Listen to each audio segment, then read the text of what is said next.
L'histoire de la biologie synthétique est fascinante et complexe. Elle s'étend sur plusieurs décennies, intégrant des disciplines variées telles que l'ingénierie, la biologie moléculaire et même l'éthique. Depuis le moment où les scientifiques ont commencé à explorer les limites de la biologie naturelle, un riche développement a révolutionné notre compréhension de la vie. Les racines de la biologie synthétique remontent à la découverte de la structure de l'ADN par James Watson et Francis Crick en 1953. Cette découverte a inauguré une ère nouvelle dans laquelle la compréhension des gènes et des mécanismes de la reproduction croise le chemin du génie. Pourtant, ce n'est qu'au début des années 2000 que la biologie synthétique a émergé comme un domaine distinct. L'édition du génome des bactéries a ouvert la voie à la manipulation contrôlée des gènes. Les pionniers de cette discipline sont des figures marquantes. Craig Venter, par exemple, a été un acteur clé dans le projet de séquençage du génome humain. Son entreprise, Synthetic Genomics, vise à créer des organismes totalement nouveaux. En 2010, Venter et son équipe ont réussi à créer une bactérie entièrement synthétique, connue sous le nom de Mycoplasma mycoide JCVI Syn 1.0. Ce fut un tournant décisif, montrant que la vie pouvait être reproduite en laboratoire à partir de séquences d'ADN artificielles. Le projet de Venter a suscité un débat intense. Les implications éthiques de la biologie synthétique soulèvent de nombreuses questions. Où tracer la ligne entre la science et la création ? Quelles en seraient les répercussions sur l'écologie et la biodiversité ? Cela soulève également des interrogations sur la propriété intellectuelle. Les techniques innovantes sont souvent protégées par des brevets, restreignant l'accès à des découvertes qui pourraient bénéficier à l'humanité. George Church, professeur à Harvard et pionnier des technologies de séquençage, a joué un rôle crucial dans l'édition génomique par le système CRISPR. Ce système permet de modifier les gènes avec une précision sans précédent. Son équipe plaide pour des applications allant au-delà de la simple manipulation génétique, notamment pour créer des vaccins ou des traitements contre des maladies génétiques. Le potentiel de la biologie synthétique n'est pas limité à la recherche médicale. L'agriculture joue un rôle central dans cette révolution.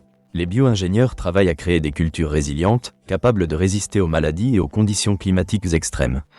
Cela pourrait contribuer à la lutte contre la pauvreté et la faim dans le monde. Par exemple, Syntara développe des plantes capables de convertir le dioxyde de carbone en carburant. Ces innovations pourraient contribuer à un futur énergétique durable. Les applications environnementales de la biologie synthétique reçoivent également de plus en plus d'attention. Concevoir des micro-organismes capables de dégrader des polluants ou de capturer du carbone atmosphérique est prometteur. Des chercheurs comme Jennifer Doudna, co-inventrice du système CRISPR-Cas9, travaillent à l'hybridation de la biologie et de l'écologie pour répondre à des défis environnementaux majeurs. Cependant, des questions éthiques demeurent pressantes. Les catastrophes potentielles, comme le bioterrorisme, suscitent des préoccupations légitimes. Comment réglementer la création de nouvelles formes de vie ? Quelles mesures doivent être prises pour prévenir les abus ? C'est un défi que la communauté scientifique et la société doivent relever ensemble. Il existe aussi un risque de réduction de la biodiversité. En remplaçant des espèces naturelles par des versions synthétiques, nous risquons d'altérer des équilibres écologiques fragiles. Cela nous pousse à repenser notre rapport à la nature. La biologie synthétique nous invite à considérer si elle est un outil de progrès ou une source de nouveaux risques. À mesure que notre compréhension et notre contrôle de la biologie s'améliorent, des opportunités sans précédent se présentent. Des expériences sont en cours pour créer des cellules qui pourraient produire des médicaments directement dans le corps humain. De plus, des efforts visent à utiliser des organismes synthétiques pour réparer des tissus endommagés ou générer des organes transplantables. L'innovation dans ce domaine se poursuivra, et un cadre éthique robuste deviendra de plus en plus crucial.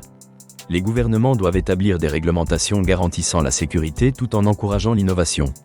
Une coopération internationale sera indispensable pour encadrer les recherches, veillant à ce que les découvertes profitent à l'humanité. L'histoire des pionniers de la biologie synthétique est celle d'un voyage fascinant. Ce domaine n'est pas seulement une quête de connaissances, mais aussi une exploration de notre responsabilité en tant qu'espèce. Les implications de cette science sont vastes. Elles nous confrontent à des questions fondamentales sur la nature de la vie et nos capacités en tant que créateurs. À l'aube de cette nouvelle ère, nous devons aborder ces avancées avec précaution et enthousiasme. Le potentiel de la biologie synthétique pourrait représenter à la fois des solutions innovantes et des mises en garde pour l'humanité.